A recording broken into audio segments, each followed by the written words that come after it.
حج کے بغیر حج کا فریضہ ادا کیا، موسم کی کوئی فکر نہ خوف قضا کیا، چھالوں سے اپنے مرغم زخم انا کیا،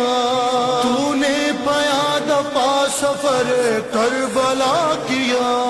قطرے تیرے پسینے کے کیا کام آئے ہیں، اللہ نے انہی سے فرشتے بنائے ہیں۔ کیونکہ دیکھیے روایت میں ہے کہ زمینوں میں سب سے پہلے زمین کربلا نے پروردگار کے سامنے تواضع اور انکساری کو اور اپنا سر نیاز کو جھکایا تھا، تو پروردگار عالم نے اس کو اس قدر فضیلت دے دی، زمین کربلا کو اس قدر فضیلت دی کہ ہمارے چوتھے امام زین العابدین علیہ السلام فرماتے ہیں اللہم صلی اللہ علیہ وسلم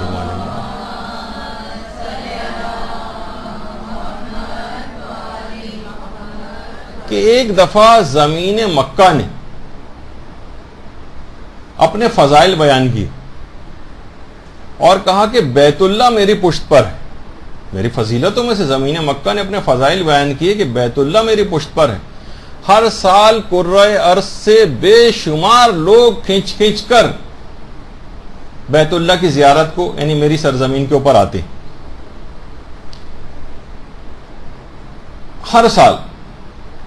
تو پروردگار عالم نے زمین کعبہ کے اوپر وحی کی تو کہ تم اپنے فضائل ضرور بیان کرو، لیکن تمہارے فضائل کو زمین کربلا کے فضائل سے وہی نسبت ہے جو ایک قطرے کو سمندر سے ہوتی۔ اللہم صلی علی محمد۔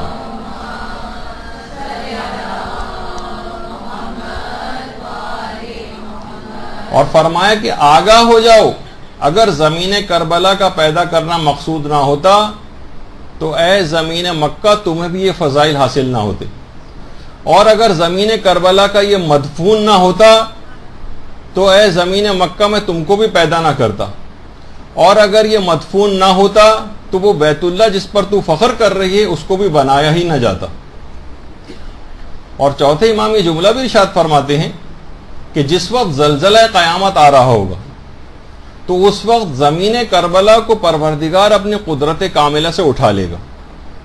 اور جنت کے خطوں میں سے خطہ قرار دے دے گا جو کہ انبیاء اور مرسلین کا مسکن بن جائے گا، اور اس کے نور سے اہل جنت کی آنکھیں خیرہ ہو رہی ہوں گی، اہل جنت کی، جس کے اندر انبیاء اور مرسلین، سوچی کہ انبیاء اور مرسلین وہاں پر رہ رہے ہوں گے۔ اور ہمارے چھٹے امام یہ بھی جملہ ارشاد فرماتے ہیں کہ سرزمین کربلا کے سفر میں جو زائر ہوتا ہے وہ جب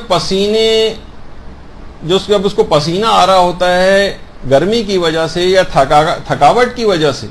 تو اس کے پسینے کے ایک قطرے سے 70 ہزار ملائکہ پیدا ہوتے ہیں جو زائر کے لیے تسبیح اور استغفار کرتے ہیں۔ اللہم صلی علی محمد۔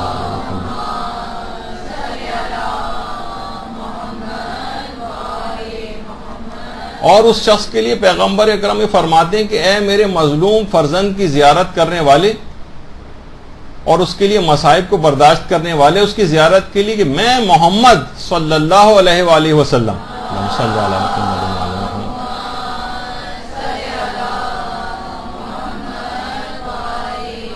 میں تمہیں اپنے جنت میں اپنے پڑوس کی ضمانت دیتا ہوں۔ اور امیر المومنین علیہ السلام یہ جملہ ارشاد فرماتے ہیں کہ اے میرے مظلوم بیٹے کے زوارو، میں علی علیہ الصلوۃ والسلام اللہم صلی علی محمد وعلی محمد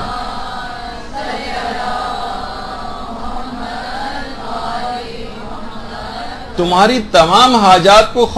تمہاری تمام ضروریات کو خواہ دنیا کی ہوں خواہ آخرت کی ہوں میں پوری کرنے کی ضمانت لیتا ہوں۔ اور جیسے ہی یہ زائر صحن روضہ کے اندر قدم رکھتا ہے، جیسے ہی یہ زائر صحن روضہ میں قدم رکھتا ہے ملائکہ اس کو گھیر لیتے ہیں، اور جیسے ہی یہ قبر مطہر کے سامنے پہنچتا ہے امام حسین علیہ السلام اس کی طرف متوجہ ہو جاتے ہیں، اس کے لیے دعائیں مغفرت کرتے ہیں، اور جس وقت امام حسین دعا کے لیے ہاتھ بلند کرتے ہیں اس کی مغفرت کے لیے تمام انبیاء اور تمام ملائکہ ان کے ساتھ اس زائر کے لیے شامل دعا ہو جاتے ہیں. اور یہ زائر جب اپنے وطن واپس جانے کے لیے پلٹتا ہے تو الوداع کہنے کے لیے جبرائیل، اسرافیل، میکائیل تمام ملائکہ کے ساتھ الوداع کہنے کے لیے آتے ہیں، اس کو مبارکباد دیتے ہیں. تم خوش نصیب ہو، تمہارے تمام گناہ بخش دیے گئے ہیں، جاؤ اب تم کبھی آتش جہنم نہ دیکھو گے. ہاتف غیبی کی باقاعدہ اس موقع پر ایک آواز آ رہی ہوتی ہے، خوش نصیب تم کو جنت مبارک ہو. جب تم دنیا سے رخصت ہوں گے تو سب سے پہلے مظلوم کربلا تمہاری زیارت کے لیے پہنچیں گے.